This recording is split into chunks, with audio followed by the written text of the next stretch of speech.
Mesdames et messieurs, comme vous l'avez constaté, les Nigériennes et les Nigériens, dans leur écrasante majorité, après 10 ans de soumission à une gouvernance calamiteuse, aspirent légitimement au changement. Ils sont sortis massivement pour chercher, dans la joie et dans l'allégresse, à exercer leurs droits et leurs devoirs de voter en paix. Cela est une preuve de vitalité pour notre démocratie, Dieu merci. La proclamation des résultats globaux provisoires par le président de la CENI l'a été dans des conditions calamiteuses et de manière cavalière, constatée d'ailleurs par tous, avec des hésitations, des tergiversations et des incongruités lors de leur prononcé, cachant difficilement le malaise que lui-même ressentait. Il faut le savoir que bien avant, nos représentants à la CENI avaient relevé des anomalies, des incongruités, des discordances entre les résultats provenant des bureaux de vote à travers nos délégués qui sont en leur possession et ceux de l'autre camp. Ce que l'autre camp veut coûte que coûte faire annoncer. Il y a un problème. Nos délégués ont en conséquence refusé de valider des faux manifestes, évidents. Et c'est leur droit. Ils ont en conséquence motivé et exprimé leur désaccord, étant donné qu'avant de prendre cette fonction, ils ont eu à prêter serment et ils tiennent à le respecter. Après la publication des résultats globaux provisoires, il est constaté que les uns expriment leur joie, des fois de manière très provocatrice, en tirant même avec des armes à feu. Vous avez dû voir comme moi les vidéos qui circulaient et qui véhiculaient ces images-là dans les réseaux sociaux. Les autres expriment leur désapprobation de manière tout à fait pacifique dans les sièges des partis politiques, dans les sièges de campagne, dans les sièges des bureaux de campagne et des fois dans la rue. Mais tout ceci de manière absolument pacifique. Alors voilà que, curieusement, des vagues d'intimidation, d'arrestation, indues, illégales, sont opérées par les autorités en place contre un seul camp, celui de l'opposition. Ce n'est pas normal. Ce traitement injuste et inéquitable n'est pas du tout normal, vous en convenez, par un pouvoir qui est en place et qui se dit démocratique. Même si ce régime a cela comme sport favori depuis son instauration dans notre pays, l'injustice, le traitement inéquitable, les passe-droits, les 2 poids 2 mesures. Les Nigériens sont habitués depuis 10 ans à cette situation. Et bien voilà que paradoxalement, c'est le pouvoir public lui-même qui provoque les troubles à l'ordre public. Pouvoir finissant, pouvoir sortant. Mais enfin, mieux vaut, à mon humble avis, essayer de finir en beauté, dans la paix et dans l'honneur. mais déjà pris par un désarroi, ce pouvoir-là a pour objectif en réalité de détourner l'attention. Premièrement, sur le vol des suffrages des citoyens nigériens. Oui. Deuxièmement, sur le hold-up électoral qui est en cours depuis longtemps. Nous l'avons déjà signalé, nous l'avons déjà dénoncé pendant les campagnes électorales. Souvenez-vous, mesdames et messieurs de la presse. Tout ceci pourquoi? Pour une raison très simple. Oui, une volonté d'imposer au Niger un président que les Nigériens n'ont pas véritablement élu. Et ceci serait difficilement réalisable. C'est l'une des raisons qui explique ces intimidations, ces arrestations indues, illégales, que le pouvoir fait. Deuxièmement, la seconde raison, c'est de nous déstabiliser et de nous empêcher de rassembler sereinement les différents éléments permettant, dans les délais légaux, de prouver sans aucun doute que nous avons effectivement gagné ces élections du second tour.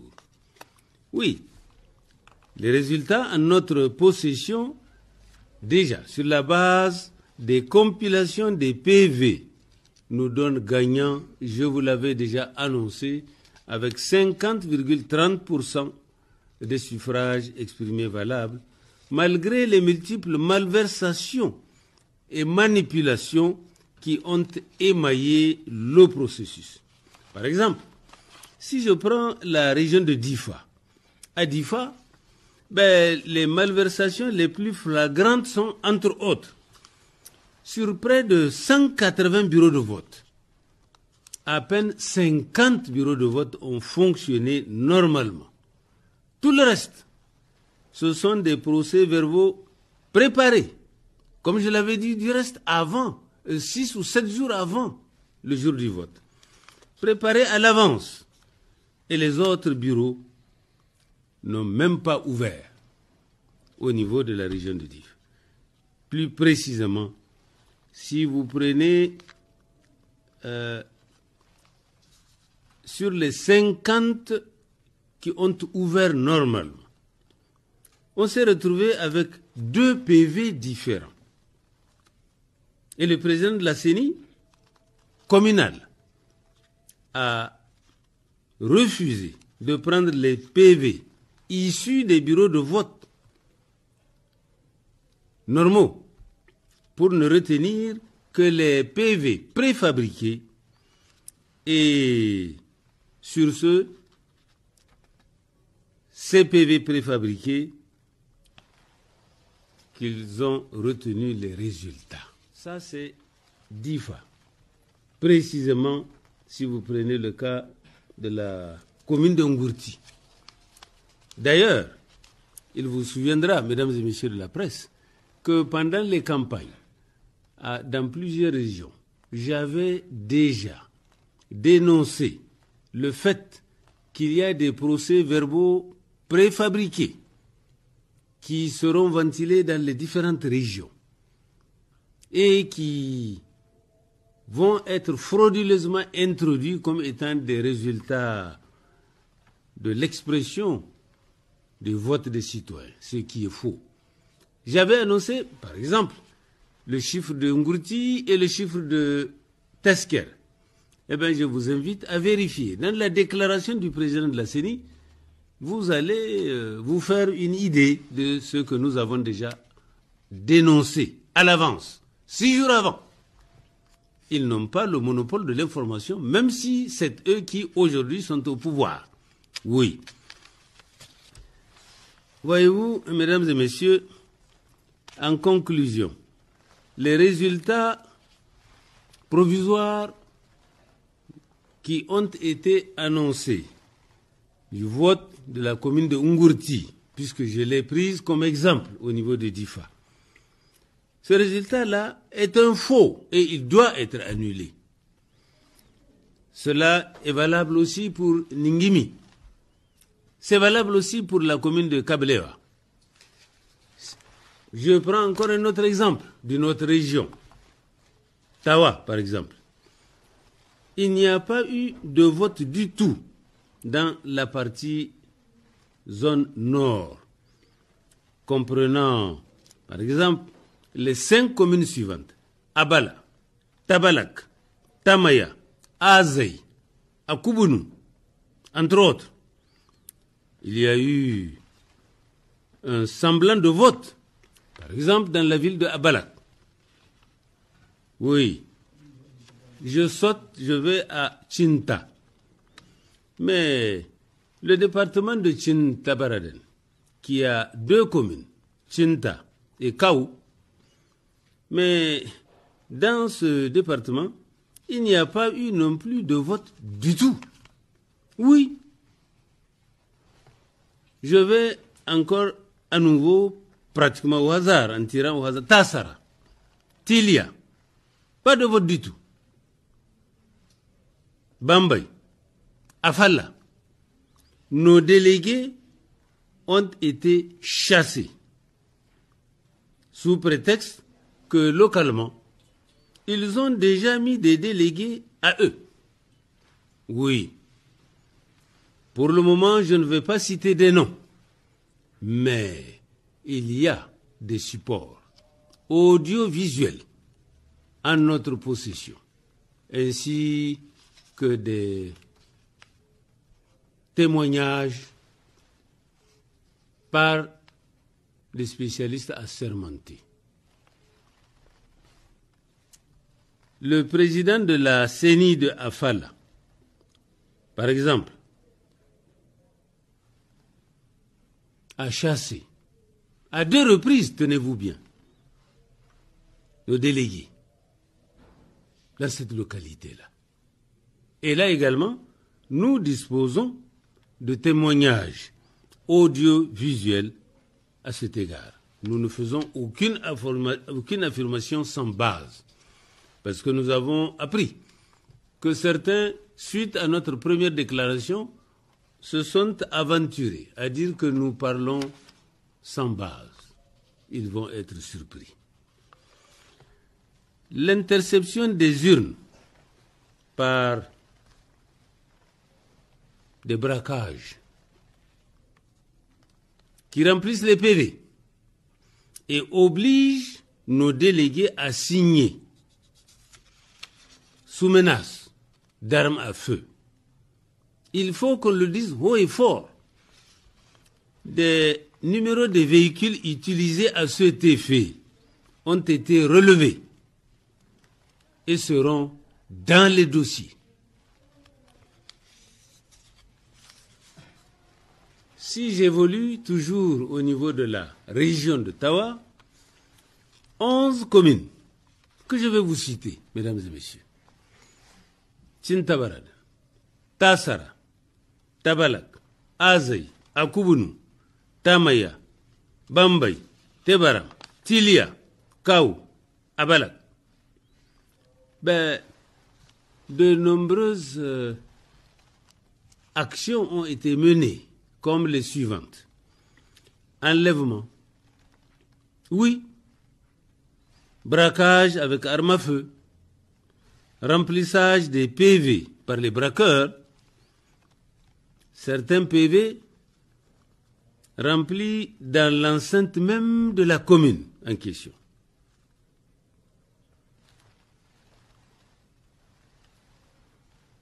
Dès 11 heures, on dit à tout le monde que c'est déjà fini. C'est terminé. Les élections sont finies. Allez, allez. Et puis, beaucoup ont enregistré des phrases du genre « Pas de vote ici. Nous, on fait 100%. » Mais on est où là? Tout ceci est inacceptable. Nous avons le devoir et l'obligation de le souligner, de rendre ça public pour que tout le monde le sache, pour ceux qui sont loin de certains théâtres d'opération. Ainsi, en conclusion, les résultats globaux, comme je l'avais annoncé sans aller dans les détails la fois passée, de Tawa, n'ont pas été signés par notre représentant à la CENI régionale déjà. Et malgré tout, ils ont comptabilisé ça au niveau national, grossissant ainsi indûment et de manière frauduleuse le chiffre de mon compétiteur. La même chose que pour la région de Difa, que j'évoquais tantôt. Alors, mesdames et messieurs, nous sommes dans une situation assez singulière, assez exceptionnelle de la vie de notre pays. Voilà que un pouvoir en place, même s'il est sortant,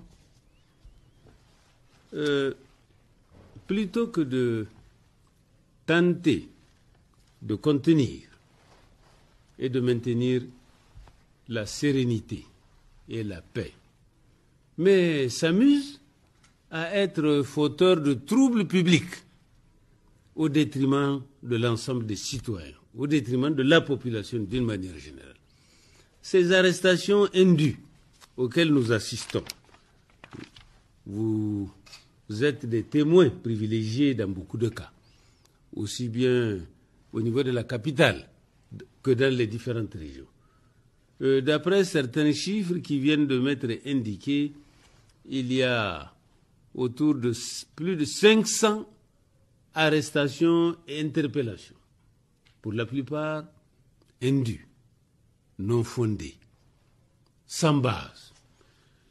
Voyez-vous, les objectifs visés par ces opérations-là consistent d'une part, comme je le disais, à cacher le hold-up électoral qui est en cours de préparation et qui ne passera pas dans ce pays-là. Tazarche n'a pas passé, eh bien, ce hold-up déguisé ne passera pas non plus. En tout cas, nous sommes décidés, comme je l'avais annoncé, à exercer les voies de recours légales afin de faire triompher la vérité. Des arrestations indues de haute personnalité, telles que l'ancien Premier ministre, ancien président de l'Assemblée nationale, mon ami Hamma Amadou. Quelle faute a-t-il eu à commettre pendant ce processus électoral-là? Aucune, à mon humble avis. Je peux en citer beaucoup d'autres. Les leaders d'un certain nombre de partis politiques de l'opposition qui soutiennent ma candidature, les membres des bureaux politiques de ces différents partis, les sièges de leurs bureaux politiques, ainsi que le nôtre, ont été fermés à un kilomètre d'ici, ou 1,5 kilomètre. Le siège est encore fermé, à moins qu'il soit ouvert il y a quelques minutes. Pour quel motif? La même chose un peu partout dans ce pays.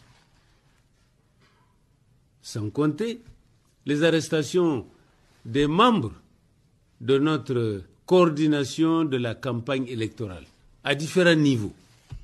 Des perquisitions indues menées dans leur domicile, comme on le ferait pour des vulgaires bandits, criminels ou autres terroristes.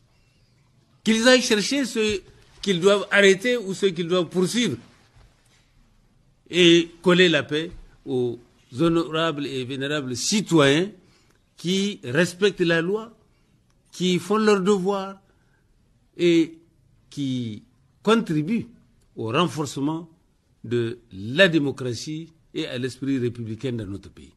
Vous avez aussi les superviseurs ainsi que les délégués qui ont été déployés sur l'ensemble du territoire national, qui sont inquiétés. On va où là? J'ai appris que ici à Zander, il y a 6 ou 7 camarades qui ont été inquiétés. Savez-vous le chef d'accusation qui a été invoqué, les concernant, se dit ils ont hébergé M. Bana Ibrahim. Oui, vous avez hébergé Ibrahim Bana. Ah, mais Ibrahim Bana, à notre connaissance, est un paisible citoyen qui respecte les lois et règlements de notre pays, qui participe à ce processus-là. Par exemple, pour ne parler que de ce cas, il est l'un des superviseurs envoyés, notamment ici, pour faire des tâches précises qui sont prévues dans le code électoral et qui sont prévues aussi dans notre structure de campagne avec d'autres camarades. C'est un prétexte fallacieux. Parce que Bana Ibrahim n'a pas été hébergé par quelqu'un ici. Il a pris une chambre d'hôtel à l'auberge La Racine ou Gamzaki. En tout cas, l'un des deux. C'est vérifiable. On prend des citoyens comme ça pour dire oui, voilà, il faut les arrêter, ceux-là. Ils ont hébergé Ibrahim Bana. Où est-ce qu'on va dans ce pays à cette allure-là? Nous sommes disposés à ne pas nous laisser faire avec des actes et des instructions absolument illégales. Oui, il faut que ce soit bien entendu et bien compris par tous, de manière à ce que vraiment les choses retrouvent leur situation normale. Oui, je rappelle aux uns et aux autres que non seulement le fait de donner, mais le fait aussi de procéder à l'exécution d'une instruction illégale est formellement puni par la loi. Même si c'est un ordre manifestement illégal qui est donné, eh bien, il est répréhensible et il ne doit pas être exécuté comme ça, les yeux fermés. Pour ceux qui l'ont oublié, il faut qu'ils se le rappellent. Et je pense que nous sommes tenus, tous citoyens nigériens que nous sommes, à veiller à ce que l'ordre républicain, démocratique, soit respecté par tous, à tous les niveaux. En conséquence, nous considérons que ces différents actes d'intimidation qui sont illégaux, qui sont indus, ces différents actes-là doivent être sans délai arrêtés. Parce que j'ai toujours dit cela et je ne l'ai pas inventé. Un de mes prédécesseurs l'a dit à plusieurs reprises, à un moment où d'ailleurs la situation n'a pas atteint ce niveau de gravité, aussi bien dans notre pays que dans notre sous-région, que de l'injustice et de l'inéquité naît la frustration. Et c'est de la frustration que naît la révolte. De la révolte naît les débordements, les dérapages, l'insécurité. Et de l'insécurité généralisée naît l'instabilité. Je pense qu'aucun dans ce pays ne doit être indifférent à l'articulation de ce processus-là. Nous sommes dans un pays qui dispose de 8 voisins. Je n'en connais pas de pays au monde qui dispose de plus de 8 voisins. 8 voisins que le Niger a. Ce qui touche le Niger, nécessairement, risque de toucher ses voisins de la sous-région. En conséquence, j'interpelle également la communauté internationale sur les risques de dégénérescence de cette situation post-électorale du Niger, qui, pour le moment, peut être encore gérable, contrôlable, pourvu que le suffrage exprimé par les citoyens soit fidèlement reflété dans les résultats. Je pense que le moment est venu pour que les plus hautes autorités de ce pays prennent conscience de la nécessité. Et nous l'exigeons. Moi, personnellement, je m'engage et je l'exige. La libération de tous les détenus, sans délai. L'arrêt des harcèlements et les menaces de nos militants et des autres. Il ne faut pas que ces élections soient prises comme prétexte pour régler des comptes antérieurs. Non. Cela est inacceptable. Je pense que la sécurisation des bulletins de vote pour permettre un recomptage biométrique, oui, biométrique. Je sais qu'effectivement, le premier fichier biométrique clamé n'est pas celui qui est utilisé aujourd'hui. Mais même celui qui est utilisé actuellement est aussi biométrique. Parce que pour voter, on utilise l'empreinte digitale. Et vous le savez, depuis plusieurs dizaines d'années, sur nos cartes d'identité et autres, l'empreinte digitale a toujours été utilisée. Et vous le savez aussi, que la CENI elle-même avait le 21 février déclaré qu'il y a eu des faux bulletins qui ont été reproduits frauduleusement et introduits dans notre pays à partir d'autres pays. Mais je l'avais dit la fois passée et je le redis encore, il faut identifier les auteurs et dire à l'opinion nationale et internationale les sanctions qui ont été envisagées pour ces cas-là. Le code électoral de notre pays prévoit que la CENI est responsable des urnes et des PV qui sont utilisés dans les bureaux de vote. Alors, qu'est-ce qu'ils ont fait pour les faux bulletins et les autres PV et autres qu'ils ont eux-mêmes déclarés? Je vous remercie.